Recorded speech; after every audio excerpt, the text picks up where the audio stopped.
2023년 3월 26일 사순 제5주일 제1독서 에제키엘 애언서 37장 12절에서 14절의 말씀입니다. 주 하느님께서 이렇게 말씀하신다. 나 이제 너희 무덤을 열겠다. 그리고 내 백성아, 너희를 그 무덤에서 끌어내어 이스라엘 땅으로 데려가겠다. 내 백성아, 내가 이렇게 너희 무덤을 열고 그 무덤에서 너희를 끌어올리면 그제야 너희는 내가 주님임을 알게 될 것이다. 내가 너희 안에 내 영을 넣어주어 너희를 살린 다음 너희 땅으로 데려다 놓겠다. 그제야 너희는 나 주님은 말하고 그대로 실천한다는 사실을 알게 될 것이다. 주님의 말이다. 주님의 말씀입니다. 제2독서 사도 바오로의 로마서 8장 8절에서 11절의 말씀입니다.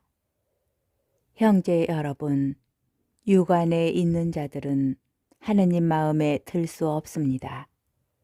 그러나 하느님의 영이 여러분 안에 사시기만 하면 여러분은 육안에 있지 않고 성령 안에 있게 될 것입니다. 누구든지 그리스도의 영을 모시고 있지 않으면 그는 그리스도께 속한 사람이 아닙니다. 그러나 그리스도께서 여러분 안에 계시면 몸은 비록 죄 때문에 죽은 것이 되지만 의로움 때문에 성령께서 여러분의 생명이 되어주십니다. 예수님을 죽은 이들 가운데에서 일으키신 분의 영께서 여러분 안에 사시면 그리스도를 죽은 이들 가운데에서 일으키신 분께서 여러분 안에 사시는 당신의 영을 통하여 여러분의 죽을 몸도 다시 살리실 것입니다. 주님의 말씀입니다. 복음 요한복음 11장 1절에서 45절의 말씀입니다. 그때에 어떤 이가 병을 앓고 있었는데 그는 마리아와 그 언니 마르타가 사는 베타니아 마을의 라자로였다. 마리아는 주님께 향유를 붓고 자기 머리카락으로 그분의 발을 닦아드린 여자인데 그의 오빠 라자로가 병을 앓고 있었던 것이다. 그리하여 그 자매가 예수님께 사람을 보내어 주님께서 사랑하시는 이가 병을 앓고 있습니다 하고 말하였다. 예수님께서 그 말을 듣고 이르셨다. 그 병은 죽을 병이 아니라 오히려 하느님의 영광을 위한 것이다. 그 병으로 말미암아 하느님의 아들이 영광스럽게 될 것이다. 예수님께서는 마르타와 그 여동생과 라자로를 사랑하셨다. 그러나 라자로가 병을 앓고 있다는 말을 들으시고도 계시던 곳에 이틀을 더 머무르셨다. 예수님께서는 그런 뒤에야 제자들에게 다시 유다로 가자 하고 말씀하셨다. 제자들이 예수님께 스승님, 바로 얼마 전에 유다인들이 스승님께 돌을 던지려고 하였는데 다시 그리로 가시렵니까? 하자 예수님께서 대답하셨다. 낮은 12시간이나 되지 않느냐? 사람이 낮에 걸어 다니면 이 세상의 빛을 보므로 어디에 걸려 넘어지지 않는다. 그러나 밤에 걸어 다니면 그 사람 안에 빛이 없으므로 걸려 넘어진다. 이렇게 말씀하신 다음에 이어서 우리의 친구 라자로가 잠들었다. 내가 가서 그를 깨우겠다 하고 그들에게 말씀하셨다. 그러자 제자들이 예수님께 주님, 그가 잠들었다면 곧 일어나겠지요 하였다. 예수님께서는 라자로가 죽었다고 하셨는데 제자들은 그냥 잠을 잔다고 말씀하시는 것으로 생각하였다. 그제야 예수님께서 그들에게 분명히 이르셨다. 라자로는 죽었다. 내가 거기에 없었으므로 너희가 믿게 될 터이니 나는 너희 때문에 기쁘다. 이제 라자로에게 가자. 그러나 쌍둥이라고 불리는 토마스가 동료 제자들에게 우리도 스승님과 함께 죽으러 갑시다 하고 말하였다. 예수님께서 가서 보시니 라자로가 무덤에 묻힌 지 벌써 나흘이나 지나 있었다.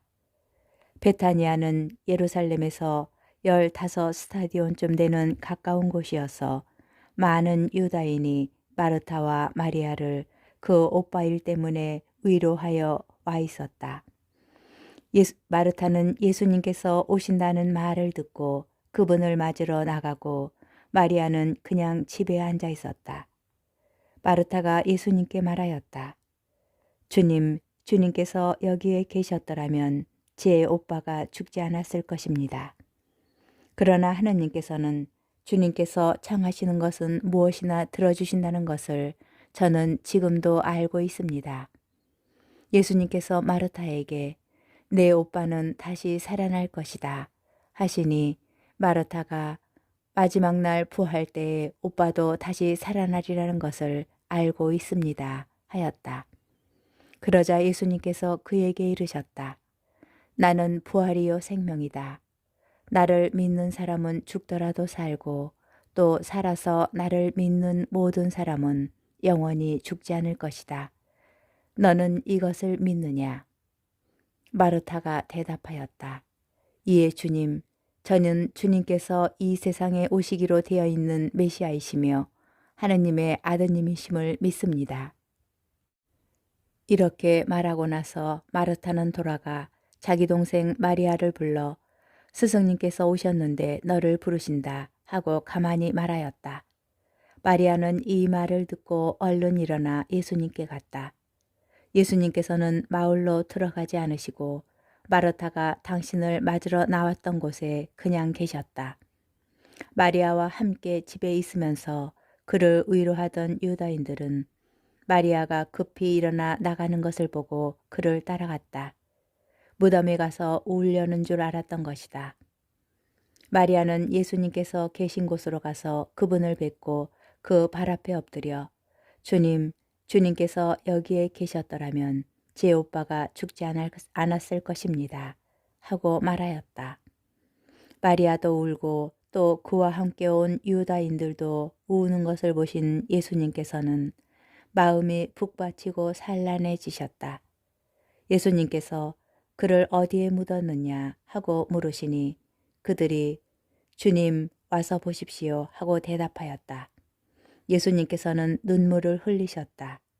그러자 유다인들이 보시오 저분이 라자로를 얼마나 사랑하셨는지 하고 말하였다. 그러나 그들 가운데 몇몇은 눈먼 사람의 눈을 뜨게 해주신 저분이 이 사람을 죽지 않게 해 주실 수는 없었는가 하였다. 예수님께서는 다시 속이 북받치시어 무덤으로 가셨다. 무덤은 동굴인데 그 입구에 돌이 놓여 있었다. 예수님께서 돌을 치워라 하시니 죽은 사람의 누이 마르타가 주님 죽은 지 나흘이나 되어 벌써 냄새가 납니다 하였다. 예수님께서 마르타에게 말씀하셨다.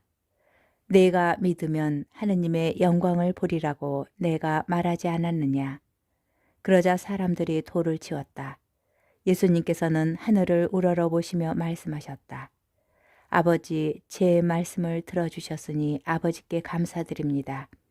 아버지께서 언제나 제 말씀을 들어주신다는 것을 저는 알고 있습니다.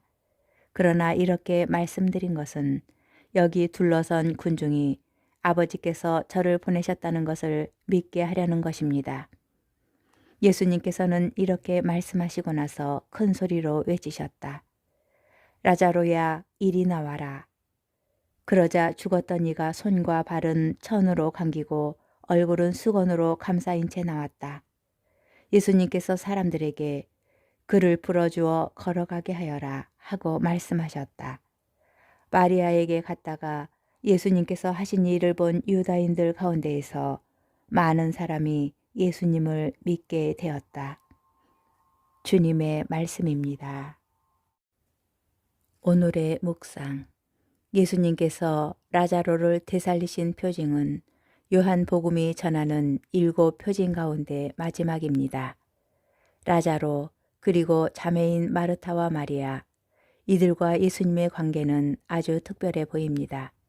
왜냐하면 복음은 대체로 예수님의 감정을 잘 드러내지 않는데 이 이야기에서는 다른 데와 달리 예수님의 심정이 많이 묘사되기 때문입니다.